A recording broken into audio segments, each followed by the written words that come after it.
தமிழகத்திற்கு ஆபத்தாக இருக்கக்கூடிய இந்த திட்டத்தை தடுத்து நிறுத்த வேண்டும் என்றால் தமிழ்நாடு அரசாங்கத்தினுடைய அனுமதியோடு தான் நடைபெற வேண்டும் என்பது சட்ட ரீதியாக இருக்கக்கூடிய உரிமைதான். 1991 சுப்ரீம் கோர்ட் தெளிவுபடுத்திட்டாங்க. அதே ஆற்றுப்படுகையில் வேற ஒரு இஷ்யூக்காக இன்னொரு நடுவர்மன்றம் அப்படிங்கிறது வரலாற்றில் நடக்காத ஒரு விஷயம். ஆக அந்த ஒரு நடுவர்மன்றம் அமைப்பதுங்கிறது தமிழ்நாட்டு நலனுக்குத்தான் நாங்கள் மேற்கேத்தாட்டிலே அணை கட்டுகிறோம் என்று ஒரு பச்சை பொய்யை தமிழ்நாட்டிலே வந்து நம்முடைய ஊடகத்தினாலே முன்னாலேயே அவர் சொல்லுகிறார் என்றால் நாம் எவ்வளவு ஏமாளிகளாக இருக்கிறோம்.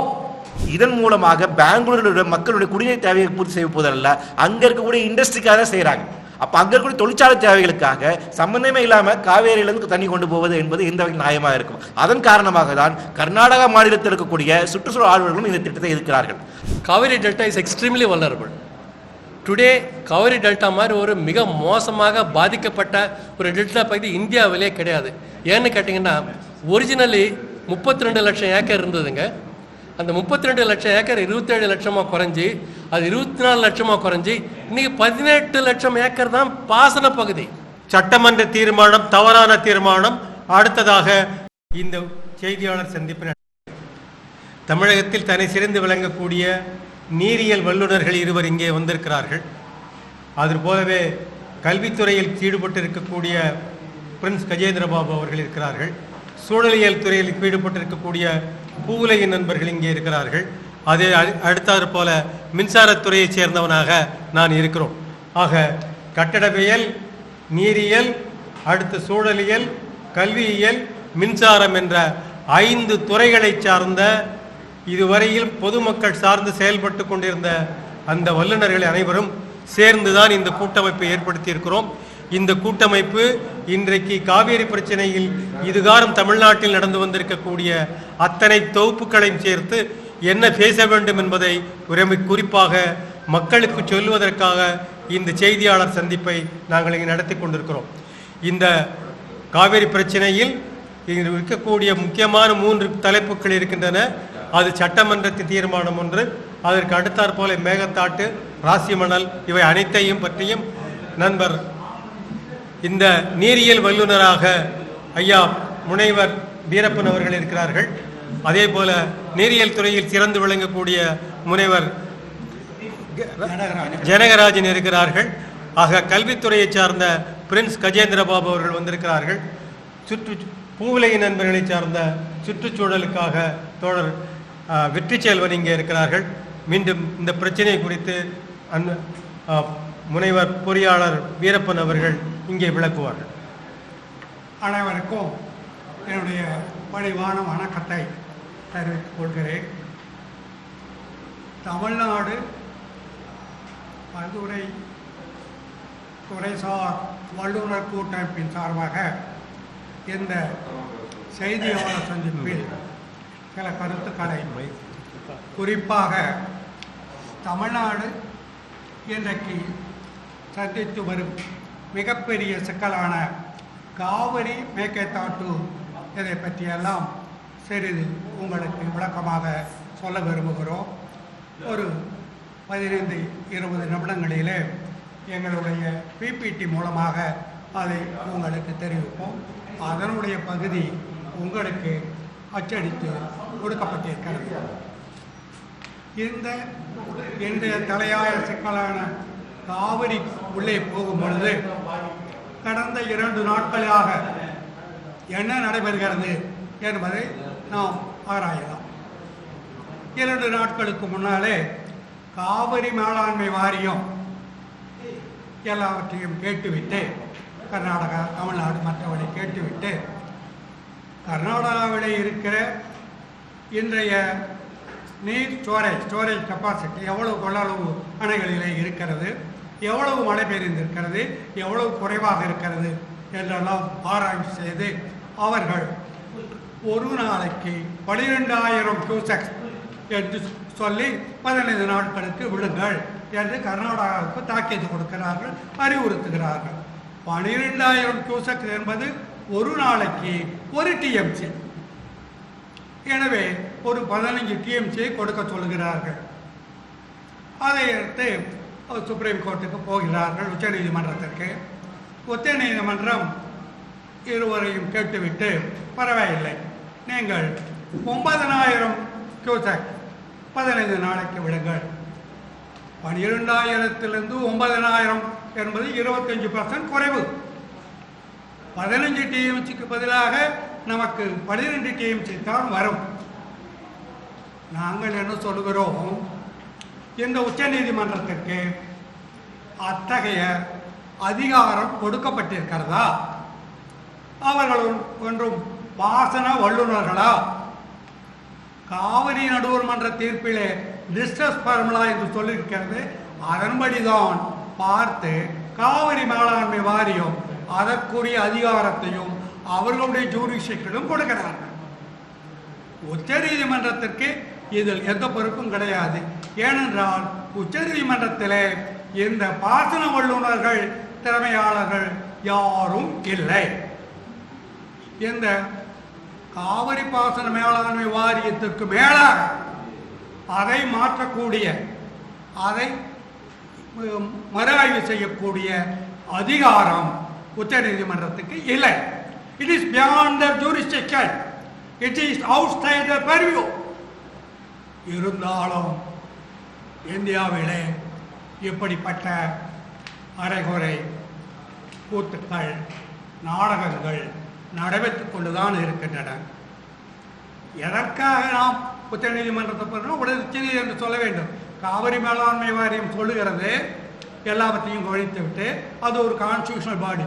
மரியாதையாக நீங்கள் அவர்கள் சொன்ன தண்ணீரை 12,000 கியூசெக் 15 நாளில் விட வேண்டும் என்று சொல்ல வேண்டுமே தவிர, அவர்களுக்கு தகுதி இல்லாத, அவர்களுடைய பர்வியூலே ஜூரிஸ்டிக்ஷனிலே வராத எதையும் மாற்றி சொல்வதற்கு இந்த உச்ச நீதிமன்றத்திற்கு எந்த அதிகாரமும் கிடையாது என்பதை நாங்கள் வலியுறுத்தி சொல்ல விரும்புகிறோம்.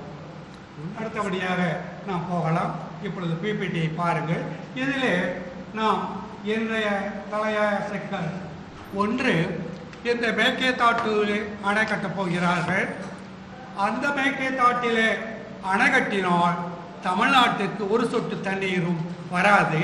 ஏனென்றால் காவிரியில் கர்நாடகா இந்த 50 ஆண்டுகளாக மாதம் விடக்கூடிய தண்ணீரை விடுவதில்லை. அவர்களுடைய அணை நிரம்பி வேறு வழி இல்லாமல் அந்த தண்ணீரை மாத்திரம் திறந்து விட்டு நாங்கள் அதிகமாக கொடுத்தோம் என்று தொடர்ந்து பொய்யை சொல்லிக் கொண்டிருக்கிறார்கள். அதை விட அதிகமான ஒரு பெரிய, என்ன சொல்வது தமிழிலே, ஒரு ஜோக்கு.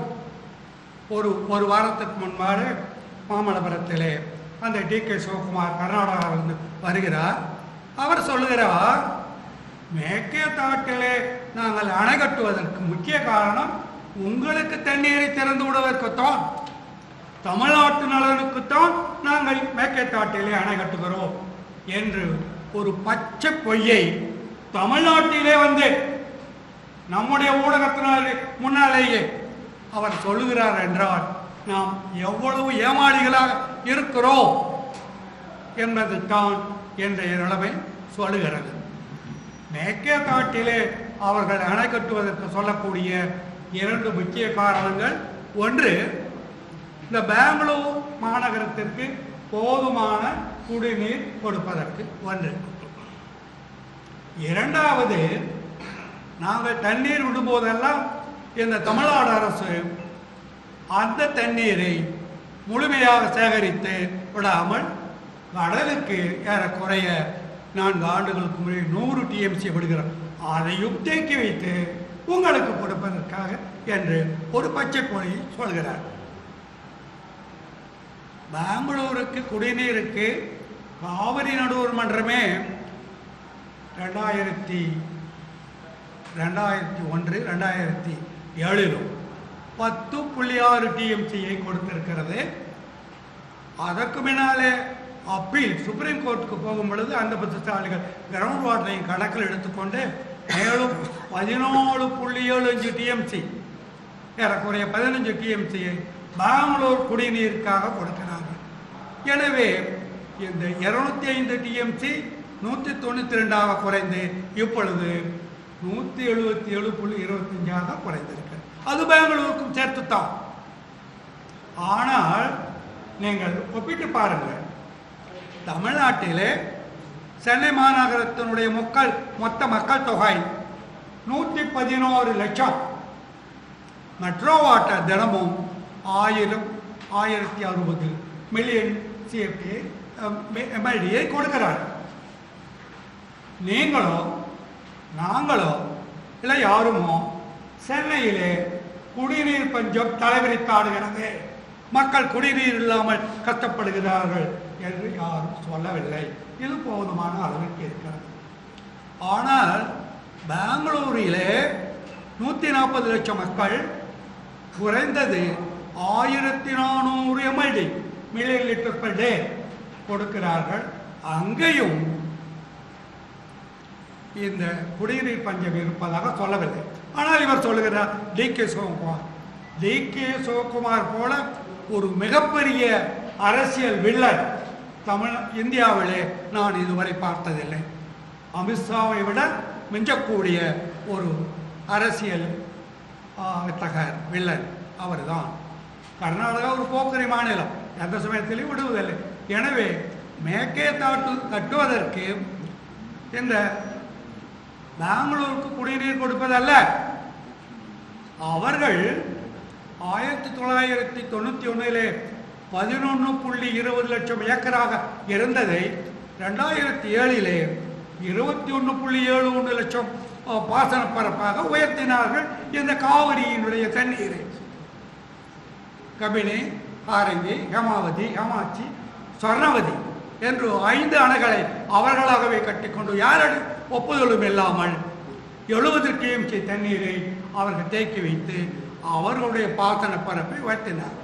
இப்பொழுது அவர்களுடைய திட்டமெல்லாம் என்னவென்றால் 21.71 லட்சத்திலிருந்து 30 லட்சத்திற்காக கொண்டு வரும். அதற்காகத்தான் இந்த மேக்கைத்தாட்டு அணை என்பதை நாம் புரிந்து கொள்ள வேண்டும்.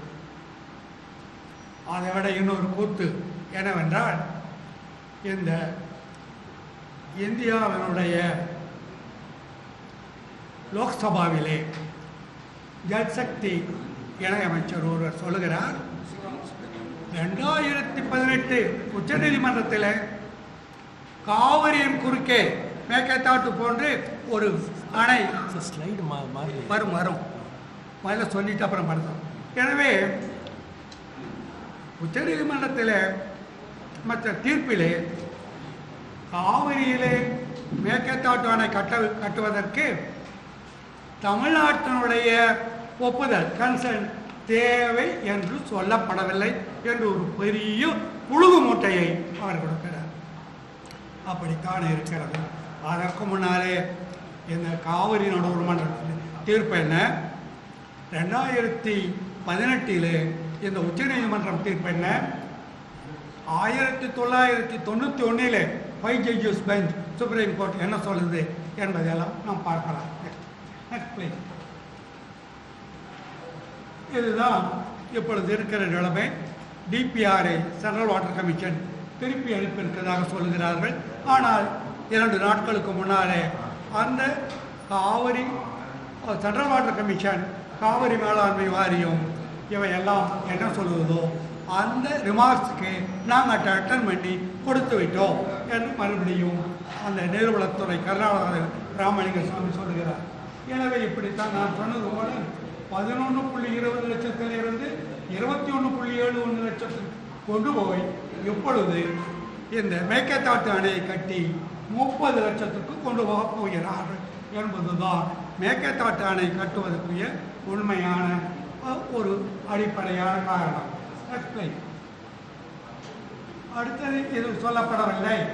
இந்த உச்சநீதிமன்ற தீர்ப்பிலே 2018 சொல்லப்படவில்லை என்று இந்த லோக்சபாவிலே ஜல்சக்தி அமைச்சர் ஒருவர் சொல்லுகிறார். அது என்ன சொல்லுகிறது என்பதை நீங்கள் மிக தெளிவாக பார்க்கலாம். பாருங்கள் என்ன சொல்லுகிறது என்று. Next one please.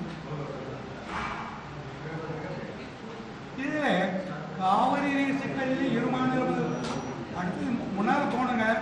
இதுக்கு முன்னால் இருக்கான்னு பாருங்க.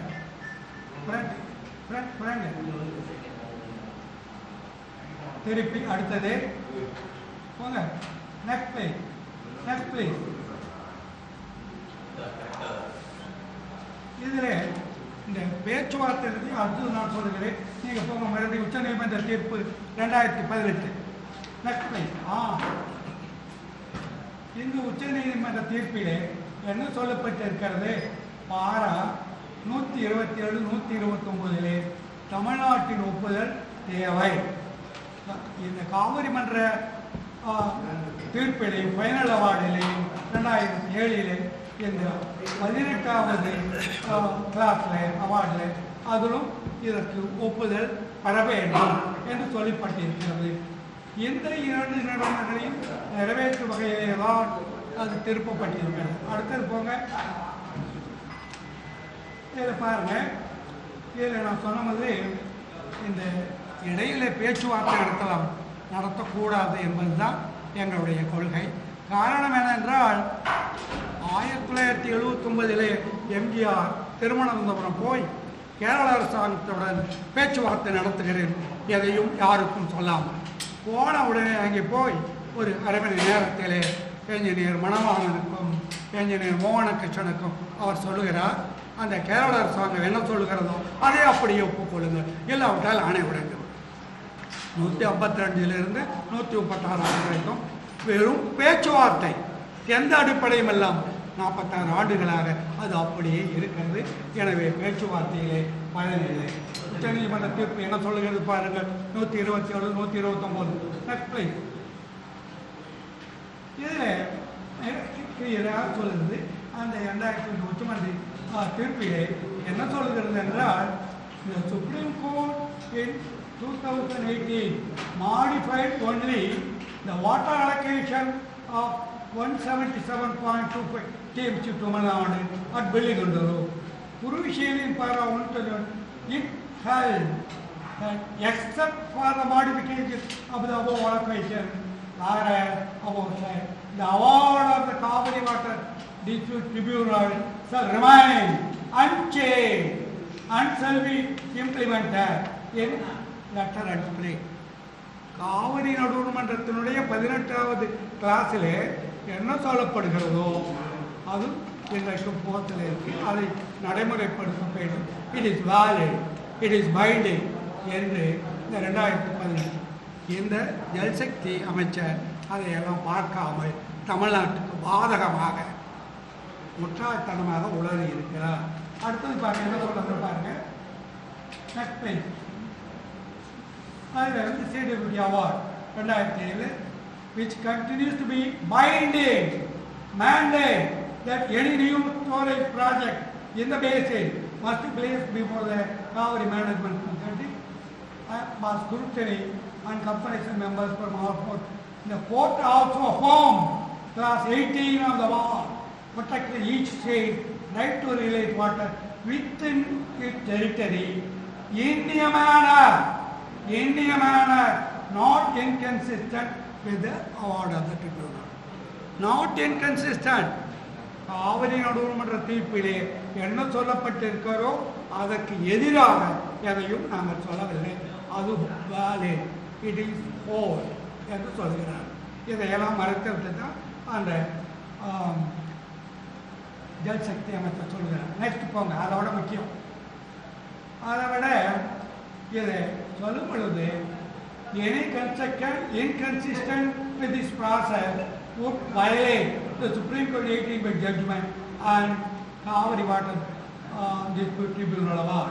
Kaveri Water Dispute Tribunal final award இதெல்லாம் மறுபடி with that in a manner not inconsistent with the order of the tribunal. Next please. மறுபடியும் போங்க.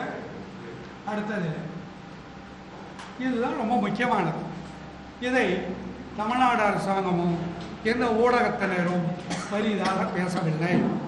நாங்கள் தெளிவாக உங்களுக்கு சொல்ல விரும்புகிறோம். 1990 இந்த காவிரி டிஸ்பியூட் ட்ரிபியூனல் ஒரு என்ட்ரிம் அவார்டு கொடுக்கிறது. என்ட்ரிம் அவார்டிலே அவர்கள் கொடுக்கும் பொழுது 205 TMCயை விடுவிக்க வேண்டும்.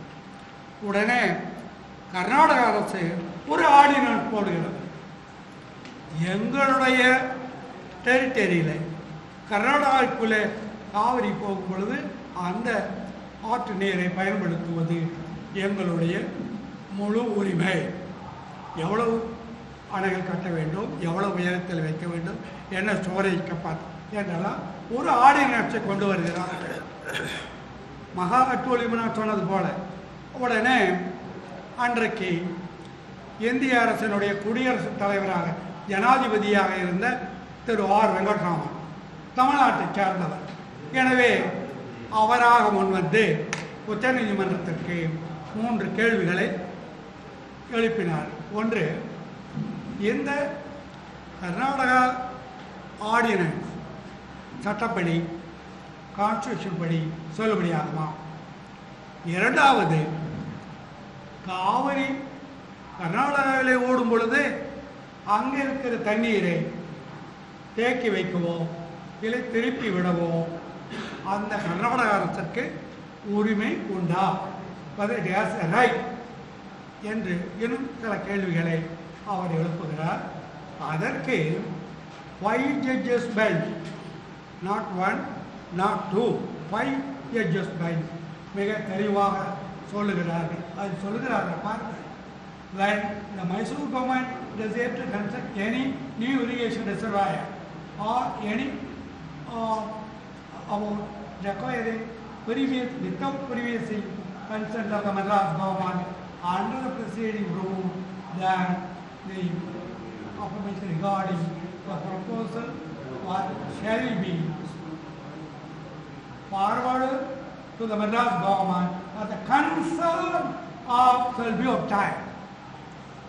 மேற்கத்தாட்டில் எங்கே நீங்கள் கட்டணும்னா எந்த அணையை கட்டினாலும் சென்னை அன்றைக்கு இருந்த சென்னை அரசனுடைய கன்சர்ன், அவருடைய ஒப்புதலை பெற வேண்டும். அதில் முக்கியமாக நாங்கள் என்ன சொல்கிறோம், இந்த opinion of the supreme court 5 judges bench to Karnataka Kaveri Basin irrigation ordinance is interim award upon the reference made to the President of India, Supreme Court judgment. Next என்ன வருதுன்னு பாருங்கள். இதுதானே ரொம்ப முக்கியம். ஏன்னா நீங்கள் ஒரு தடவைக்கு 4 தடவை படிக்கணும். The right to flowing water is now well settled to be right in a property of the land. It is the right public jurisdiction of such character that while it is common and equal for all states about land it trends, and no one can attack or divert. Yet, as one of the beneficiaries gives of the following, each property has a right to just and reasonable use of it, and it passes through so long as it is not wholly obstructed or diverted, or no larger appropriation of the water running through it than just a reasonable use. It is not absolute and exclusive right of all water flowing for in the land, so that any obstruction. அதுலேயும் சொல்கிறாங்க, நானும் சொல்லிட்டு, such waters cannot be said to be located in one state. அது அந்த மாநிலத்தில் எல்லைக்குள்ள ஓடுறதுனால அதுக்கு முழுமையான உரிமை இல்லை. There are in a state of flow. நதிகள் என்பது இன்டர்ஸ்டேட் என்பது ஓடிக்கொண்டே இருக்க வேண்டும், தடுத்து நிறுத்தப்படுவதல்ல. No state can claim exclusive ownership of such water so as to deprive the other state of the equitable share என்று இந்த 5 judges bench சொல்கிறார். எனவே இந்த 5 judges benchனுடைய அவார்டை, ஜட்ஜ்மெண்ட்டை, தீர்ப்பை மாற்றுவதற்கு இன்றைக்கு இருக்கிற சுப்ரீம் கோர்ட்டுக்கு எந்த அதிகாரமும் ஜூரிஸ்டிக்ஷனும் இல்லை என்பதுதான் கான்ஸ்டியூஷனுடைய ரைட். அதுதான் கான்ஸ்டியூஷன். அதனால் இது மாதிரி இதை திருப்பி அதில் சொல்லுது, இந்த 5 judges bench judgment cannot be modified or superseded by a small bench of essay 2 members subsequently, hence the whole order is still valid and forced. Next please. அடுத்த கேள்வி, இதன் அடிப்படையிலே இந்த கர்நாடகா சொல்வதை போல நாங்கள் தண்ணீரை விடுகிறோம், நீங்கள் சேர்த்து வைக்கவில்லை. அதற்கு சில விவசாய சங்கங்களும் சமுதாய ஆர்வலர்களும் ராசி மணலிலும் ஒகேனக்கலிலும் ஒரு பெரிய ரிசர்வாயர் ஒரு 60-50 டிஎம்சி 30 டிஎம்சிக்கு கட்டலாம் என்று கருத்துரை சொல்லுகிறார்கள். இப்படி கருத்துரை சொல்லக்கூடிய அத்துணை பேரும் காவிரி வாட்டர் டிஸ்பியூட்டை தெரிந்தவர்கள் அல்ல, காவிரியினுடைய தன்மையை தெரிந்தவர்கள் அல்ல. காவிரி ஒப்பந்தம் 1892-1924 அதில் என்ன சொல்லப்பட்டிருக்கிறது என்பதையும் தெரிந்தவர்கள் அல்ல, பாசன வல்லுநர்களும் அல்ல.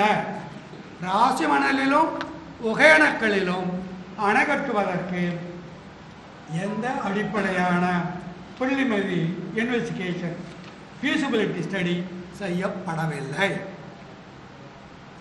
எங்களுடைய கருத்து என்னவென்றால், இந்த சுப்ரீம் கோர்ட்டினுடைய 5 member ஜட்ஜ் அதற்கு பின்னாலே வரக்கூடிய ஜட்ஜ்மெண்ட் காவிரி வாட்டர் டிஸ்பியூட் ட்ரிபியூனலில் சொல்லப்பட்டிருக்கிறது.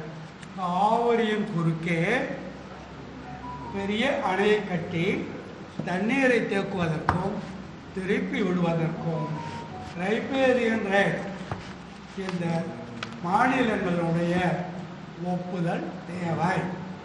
எனவே ராசிமணலிலோ இல்லை ஒகேனக்கலிலோ நீங்கள் புதிதாக அணை கட்டினால் அதற்கு கர்நாடகா, கேரளா, புதுச்சேரி இவர்களுடைய அனுமதி தேவை. அது இல்லாமல் ராசிமணலிலோ ஒகேனக்கலிலோ நீங்கள் கட்ட முடியாது. அதுதான் இந்த 1892-1924 இந்த காவிரி ஒப்பந்தத்தினுடைய காவிரி அக்ரிமெண்ட் அதனுடைய உண்மையான இது.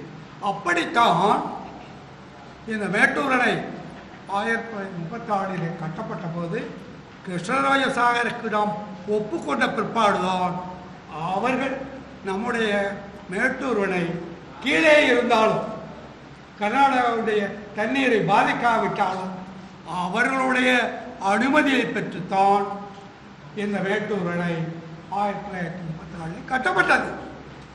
இதையெல்லாம் படித்து பார்க்க வேண்டும். எங்களுடைய பரப்புரை வெளியீடுகளில் மிக தெளிவாக குறிப்பிட்டிருக்கிறோம். அடுத்தபடியாக பாருங்கள், இதை அப்படி ஒரு 30 மீட்டர் போனால் ஒரு 80% 90% வாட்டர் ஸ்ப்ரெட் ஏரியா நீர்ப்பரப்பு அந்த அணையுடையது. அது கர்நாடகா ஏரியாவிலே போய்விடுகிறது. அவர்கள் எளிதாக உங்களிடம் கேட்காமல் பம்பன் செய்வதற்கு பயன்படுத்துவதற்கு பெரிய வாய்ப்புகள் இருக்கின்றன. நாமே நம்முடைய செலவிலே இந்த கர்நாடகாவுக்கு ஒரு பெரிய உதவியை தருகிறோம். அறியாமை நாடு என்பதைத்தான் நான் சொல்லுகிறோம். எனவே இப்பொழுது நாங்கள் என்ன சொல்கிறோம், எங்களுடைய குருநாதர் வழிகாட்டி என்ஜினியர் சிஎஸ் குப்பராஜ் அவர்கள் 30 ஆண்டுகளுக்கு முன்னாலேயே இந்த பிரச்சனை வரும் பொழுது அவர்கள் ஏழைகள் வாழும் பணக்கார நாடு, ஏழைகள் வாழும் பணக்கார நாடு என்று ஒரு புத்தகம் எழுதியிருக்கிறார். தினமணியிலே அவருடைய கட்டுரைகளை அங்கே பதிப்பித்து அதிலே ஒன்று இந்த மேட்டூர் அணையை நாம் 10 அடி வைக்கலாம், 17 டிஎம்சியை கூடுதலாக வைக்கலாம். இந்த மேட்டூர் அணை என்பது கர்னல் ஏடபிள்யூ எல்லிஸ் என்பவருடைய வடிவமைப்பிலே உருவாக்கப்பட்டது. அப்பொழுது அந்த எல்லிஸ் மேட்டூர் அணையை வடிவமைக்க போது டிசைன் பண்ணும் பொழுது இன்னும் 10 அடி உயர்த்தது, 120 130 14 பாருங்கள். இந்த அதுக்கு கீழே இருக்கிற ஃபவுண்டேஷன், பாடி வால், மற்றது எல்லாற்றையும் இப்பொழுதே டிசைன் பண்ணி இந்த மேட்டூர் அணை கட்டப்பட்டிருக்கிறது. அப்படி 10 அடி உயர்த்தினால் 17 டிஎம்சி தண்ணீர் நமக்கு கிடைக்கும். இந்த 17 டிஎம்சி தண்ணீர் நமக்கு மிக குறைந்த செலவிலே, இன்னும் சொல்லப்போனால் கோதாவரியை காவிரியோடு இணைங்கள், கோதாவரியை கல்லணையிலே முக்கம்பிலே சேருங்கள் என்றால் நமக்கு கிடைப்பது 48 டிஎம்சி. 15 ஆண்டுகள் 20 ஆண்டுகள் எங்களுடைய சுற்றுச்சூழல் நண்பர்கள், பூவளி நண்பர்கள், இட் இஸ் எ நேஷனல் கட்டாஸ்ட்ரபி. சுற்றுச்சூழல் 1852 கிலோமீட்டர் இன்றைக்கு சந்திரபாபு நாயுடு அது பெரிதாக வரவேற்கிறார். அவருடைய வழியிலே திறந்த வழி கால்வாக ஆகும் பொழுது அதை பயன்படுத்திக் கொள்வதற்காக நாம் வரவேற்கிறோம். ஆனால் ஒடிசா, தெலுங்கானா இவர்கள் ஒப்புக்கொள்ளவில்லை, நாங்களும் ஒப்புக்கொள்ளவில்லை. இதில் 90,000 கோடி ஒரு ஆண்டுக்கும் ஒரு 5,000 கோடி மெயின்டெனன்ஸ் கிடைப்பதோ 48 டிஎம்சி எதற்காக என்று நாங்கள் கேள்வி கேட்டுக்கொண்டோம். அடுத்தது இது பண்ணும் பொழுது இந்த காவிரியின் மேட்டூர் அணையை 10 அடி உயர்த்துவதற்கு ஒரு 2 ஆண்டுகள் 3 ஆண்டுகள் அதிகமான செலவில்லை என்பதையும் சொல்கிறோம். Next please. எனவே இதை தவிர காவிரியிலும் கொள்ளிடத்திலும் 5 தடுப்பணைகள் கட்டி எழுதுவோம். காவிரியிலும் கொள்ளிடத்திலும் ஏறக்குறைய 10 இடங்களிலே பம்பிங் ஸ்டேஷன் வைத்து காவிரியுடைய இருகரையில் இருக்கும் 50 கிலோமீட்டர் தூரத்துக்கு ஒரு 100 ஏரி குளங்களை நாம் 32 டிஎம்சிலே பண்ணலாம். ஒரு 10 ஆண்டுகளில் ஒரு 36,500 கோடியாகும் என்பதையும் நாங்கள் விவரமாக கொடுத்திருக்கிறோம்.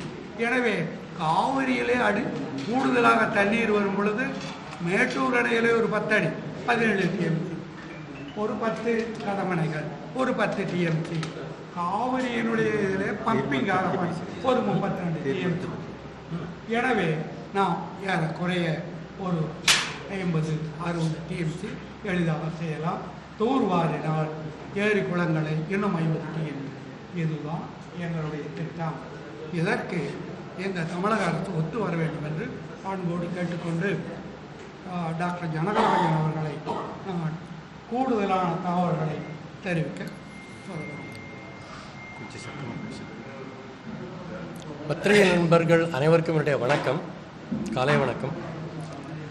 முனைவர் வீரப்பன் அவர்கள் பேசும்பொழுது தகவல்கள் ரொம்ப அதிகமாக சொன்னார். உங்களுக்கு அதனால் நான் ரிப்பீட் பண்ண விரும்பலை. 4 முக்கியமான விஷயத்தை மட்டும் நான் சொல்ல விரும்புகிறேன். ஃபஸ்ட்டு பாயிண்ட் பார்த்திங்கன்னா வீரப்பன் ஐயா சொல்லும்பொழுது சுப்ரீம் கோர்ட்டுக்கு என்ன ஜூரிஸ்டிக்ஷன் இருக்குதுன்னு ஒரு வார்த்தையை யூஸ் பண்ணார். அது ரொம்ப முக்கியமான பாயிண்ட்டாக நான் நினைக்கிறேன். என்ன கேட்டிங்கன்னா, ஃபைனல் அவார்டு வந்த அப்புறம் 2007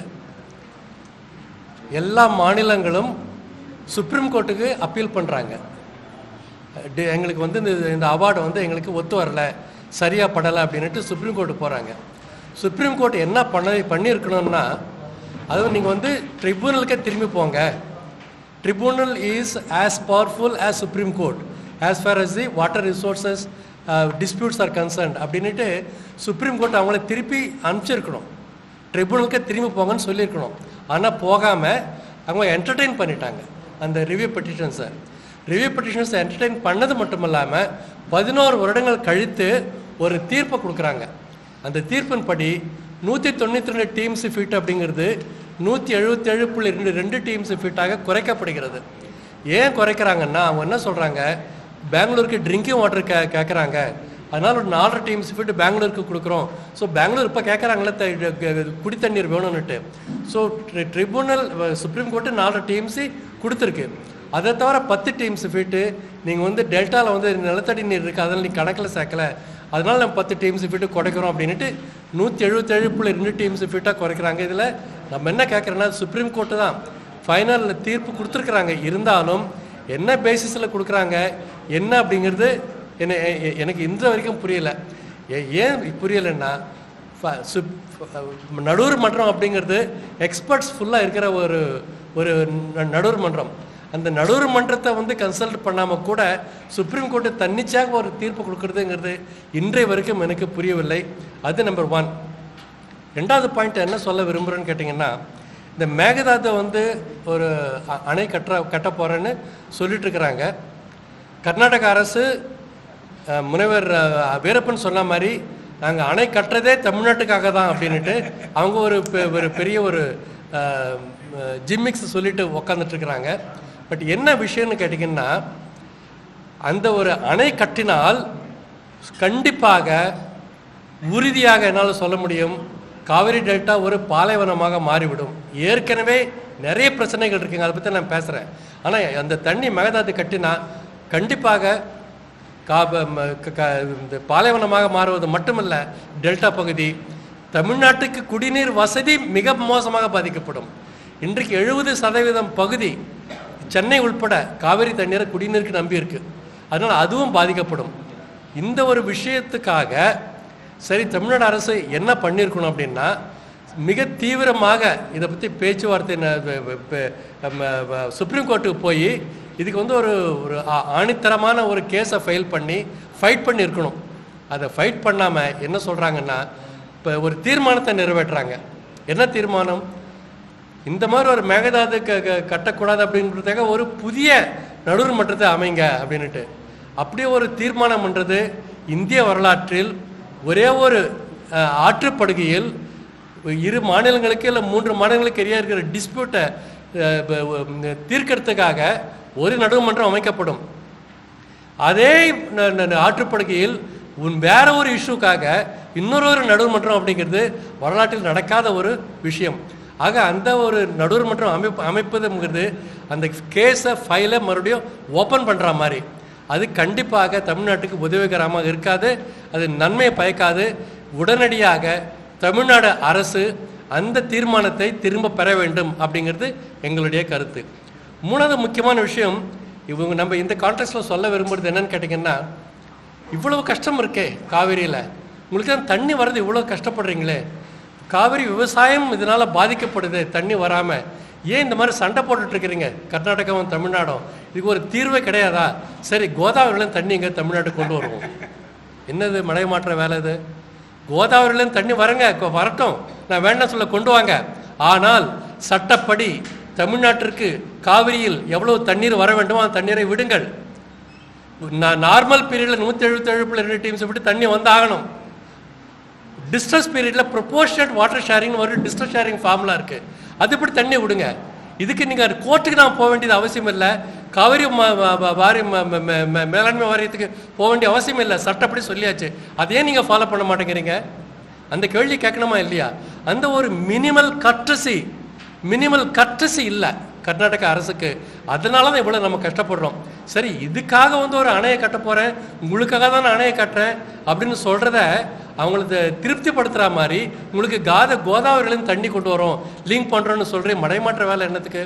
ஸோ ரொம்ப மோசமான விஷயங்க இது. ரொம்ப ரொம்ப ரொம்ப தீவிரமாக நம்ம ஆலோசனை பண்ண வேண்டிய விஷயம். கோதாவரி காவேரி லிங்க் அப்படிங்கிறது ஒரு முக்கியமான விஷயம் உங்களுக்கு சொல்ல விரும்புகிறேன். It is part of the peninsular river link. Godavari Kaveri மட்டும் இணைக்க முடியாது, it's part of the peninsular river link. அந்த பெனின்சுலர் ரிவர் லிங்கில் மகாநதியும் வருது. மகாநதி தண்ணி கோதாவரிக்கு வரும், கோதாவரி தண்ணி கிருஷ்ணாவுக்கு வரும், கிருஷ்ணா தண்ணி பெண்ணாருக்கு வரும், பெண்ணாறு தண்ணி 350 கிலோமீட்டர் தாண்டி அப்புறம் சென்னை வழியாக கல்லணைக்கு போகும். எப்போ வரப்போகுது? அதனுடைய மொத்த செலவு எவ்வளோ தெரியுங்களா?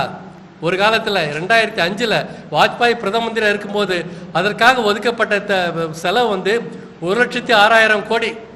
20 வருஷம் முடிஞ்சது. இன்னைக்கு அதே செலவு தான் ஆகுமா? 2 மடங்கு ஆயிருக்கும், 3 மடங்கு ஆயிருக்கும். அவ்வளவு செலவு பண்ணி இங்கே தண்ணி கொண்டு வர போகிறீங்களா? சரி கோதாவரியத்தை மட்டும் நான் லிங்க் பண்ணுறேன்னா அதுக்கு வந்து தெலுங்காவும் கர்நாடகாவும் ஆந்திராவும் ஒத்துக்கலை. நீங்கள் பெனின்சுலர் ரிவர் லிங்க்கு போங்க, மகாநதி தண்ணி முதல்ல கோதாவரி கொண்டு வாங்க, அப்புறம் கோதாவரி தண்ணி இங்கே கொண்டு போகிறேன் அப்படின்ட்டு. சரி தமிழ்நாடுனுடைய டிமாண்ட் எவ்வளோன்னா, குறைந்தது எங்களுக்கு 200 டீம்ஸ் விட்டு தண்ணி வேணும். எங்களுக்கு குறைந்தது 200 டீம்ஸ் விட்டு தண்ணி வேணும்.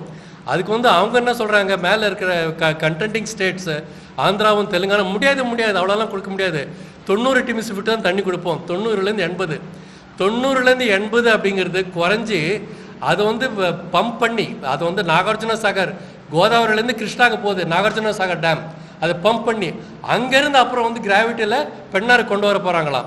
அந்த வழியில் குறைஞ்சது 30-40 டீம்ஸ் விட்டு அவுட் ஆகிடுங்க. ஸோ பெண்ணார்கிட்ட வரும்பொழுது நீங்கள் உங்களுக்கு தண்ணி அங்கே எவ்வளோ வரும்னா 40-45 டீம்ஸ் விட்டு தான். அடுத்த ஒரு 300-350 கிலோமீட்டர் ட்ராவல் பண்ணும்போது you will get nothing. Transmission லாஸ்ன்னு ஒன்று இருக்குல்ல, எவாப்ரேஷன் லாஸு, சீப்பேஜ் லாஸு, மீதி வேஸ்டேஜ் எல்லாம் இருக்குது, உங்களுக்கு ஒன்றும் கிடைக்காது. இது என்னது மடைமாற்ற வேலை? கோதாவரி காவேரி லிங்க்கு இந்த மாதிரி கனவு திட்டங்கள்லாம் எங்களுக்கு வேண்டாம். அதனுடைய ecological problems of biodiversity loss, problems of environmental loss, அதெல்லாம் வேறு விஷயம், அதுக்கெல்லாம் இப்போ போக வேண்டாம். பட் இந்த ஒரு டெக்னிக்கல் ஃபீஸிபிலிட்டியே கண்டிப்பாக கிடையாது, உங்களுக்கு அந்த தண்ணி வராது. மிக முக்கியமாக நீங்கள் அத்தனை லட்சம் 1000 கோடி 60-70,000 கோடி இந்த கோதாவரி காவிரி லிங்க்குக்கு நீங்கள் செலவு பண்ணாலும் குறைஞ்சபட்சம் 10% அதுக்கு நீங்கள் மெயின்டைன் பண்ணணும். அதுக்கு தேவை அப்படின்னா எவ்வளோ? ஒரு வருஷத்துக்கு 6000-லேருந்து 10,000 கோடி அதை மெயின்டைன் பண்ணுறதுக்கு வேணும். யார் செலவு பண்ண போகிறாங்க? யார்கிட்ட அவ்வளோ பணம் இருக்குது? ஸோ அது பெரிய கனவு திட்டங்க, அதெல்லாம் நடக்காது. அதனால் நம்ம என்ன சொல்கிறதுன்னா, சட்டப்படி ட்ரிபுனல் அவார்டு வந்துடுச்சு, சுப்ரீம் கோர்ட்டுக்கும் போயிடுச்சு. அவங்க சொன்னதை நீங்கள் நார்மல் பீரியடில் வர வேண்டிய தண்ணியும் டிஸ்டன்ஸ் பீரியடில் வர வேண்டிய தண்ணியும் ப்ரொபோஷனல் வாட்டர் ஷேரிங் படி நீங்கள் விடுங்க. இதுதான் நம்ம இன்சிஸ்ட் பண்ண வேண்டும். இதுக்கு மேலே நம்ம வேறு எதுக்கும் நம்ம போக முடியாது. We should ask for our right. ரொம்ப ரொம்ப ரொம்ப முக்கியம் ஃப்ரெண்ட்ஸ். இந்த கான்டெக்ஸ்ட்டில் ஒரே ஒரு பாயிண்ட் மட்டும் சொல்லி நான் முடிச்சுக்கிறேன். Kaveri delta is extremely vulnerable. Today Kaveri delta மாதிரி ஒரு மிக மோசமாக பாதிக்கப்பட்ட ஒரு டெல்டா பகுதி இந்தியாவிலே கிடையாது. ஏன்னு கேட்டிங்கன்னா, ஒரிஜினலி 32 லட்சம் ஏக்கர் இருந்ததுங்க. அந்த 32 லட்சம் ஏக்கர் 27 லட்சமாக குறைஞ்சி, அது 24 லட்சமாக குறைஞ்சி, இன்றைக்கி 18 லட்சம் ஏக்கர் தான் பாசன பகுதி. மீதெல்லாம் எங்கே போச்சு? ஏன் பாசனம் பண்ண முடியல? அந்த கேள்வி நம்ம கேட்க வேண்டாமா? அதே சமயத்தில் கர்நாடகாவில் அவங்களுடைய பாசன பகுதி 7 லட்சம் 8 லட்சம் 10 லட்சம் 12 லட்சம் ஆகி இன்றைக்கி 24 லட்சம் ஏக்கர் கர்நாடகாவில் பாசன பகுதி இருக்குது. அப்போ நம்ம எவ்வளோ லூஸ் பண்ணியிருக்கிறோம்? இதுக்கெல்லாம் யார் காரணம்? இன்றைக்கி இந்தியாவிலேயே மிக மோசமான பாதிக்கப்பட்ட ஒரு விவசாய பகுதின்னா அது டெல்டா தான். பல காரணங்கள். ஒரு பக்கம் கடல் தண்ணி உள்ளே வருது. நாகப்பட்டினம் டிஸ்ட்ரிக்டில் இருக்கிற 100% கிரவுண்ட் வாட்டர் சலைனிட்டி உப்பு தண்ணியாக மாறிடுச்சு. 70% 80% திருவாரூர் டிஸ்ட்ரிக்டில் பிராக்கிஷ் வாட்டர் ஆகிடுச்சு. தஞ்சாவூர்லேயும் பிராக்கிஷ் ஆகிட்டுருக்கு. ஸோ நிலத்தடி நீர் மோசமாக போயிட்டுருக்கு. இன்னொரு பக்கம் தண்ணீர் வரல சொல்லி ட்ரவுட்டு. அப்படி தண்ணி வந்தாலும் மிக அதிகமான தண்ணி due to droughts, due to flood. So Kaveri delta பாதிக்கப்படுவது எதனாலன்னா, ஒன்று அதிகமான தண்ணி எக்ஸஸ் வாட்டர், இல்லைன்னா நோ வாட்டர். இதான் நீங்கள் ப்ராப்ளம். ஸோ அதை எப்படி நம்ம சால்வ் பண்ண போகிறோம்? இந்த ஒரு இஷ்யூ சமீப காலங்களில் நான் பார்த்தது என்னுடைய ஆராய்ச்சியில், காவிரி டெல்டாவில் ஃபார்மர் சூசைட் டெத் அதிகமாக போயிட்டுருக்குங்க. இப்போ விவசாயிகள் தற்கொலை அதிக அளவில் இன்றைக்கி டெல்டா நடந்துகிட்ருக்கு. இதுக்கெல்லாம் முக்கியமான காரணம், பல காரணங்கள். இது தண்ணி வராத பிரச்சனை. There is no uncertainty. தண்ணி வரும் அப்படிங்கிறது சர்டன்ட்டியே இல்லை, உறுதியாக சொல்ல முடியாது. தண்ணி வரும்னு உறுதியாக என்னால் நம்ப தெரியலைன்னா நான் எப்படி விவசாயம் பண்ண முடியும்? இதற்கு மேலே ஒரு டெல்டாவை நம்ம எப்படி பாதுகாக்க போகிறோம்? டெல்டாவை பாதுகாக்கலன்னா ஃபுட் செக்யூரிட்டி ப்ராப்ளம் வரும், மோசமாக லைவ்லிஹுட் ப்ராப்ளம் வரும், அன்எம்ப்ளாய்மெண்ட் ப்ராப்ளம் வரும், அதிகபட்சம் மக்கள் வெளியேறுவாங்க. அப்போ தமிழ்நாடு மிக மோசமான நிலைமைக்கு பாதிப்புக்கு உள்ளாகும். ஸோ இதை மனசில் வச்சுக்கிட்டு நம்ம காவிரி டெல்டாவை பாதுகாக்கிறதுக்கு உறுதியாக நம் மேகதாரத்தை எதிர்ப்பது மட்டுமின்றி கோதாவரி காவிரி டெல்டான்றதை நம்ம தனியாக ஒதுக்கி விட்டு சட்டப்படி தண்ணீர் தமிழ்நாட்டுக்கு வர வேண்டிய தண்ணீரை உறுதியோடு நம்முடைய உரிமையை பாதுகாக்க வேண்டும் என்று சொல்லி விடைபெறுகிறேன். நன்றி டாக்டர் ஜனகராஜன் அவர்களே. சுற்றுச்சூழலை பற்றி திரு வெற்றிச்செல்வன் அவர்கள், பூவலிங்கன் அவர்கள் 2 நிமிடங்கள் பேசுவார்.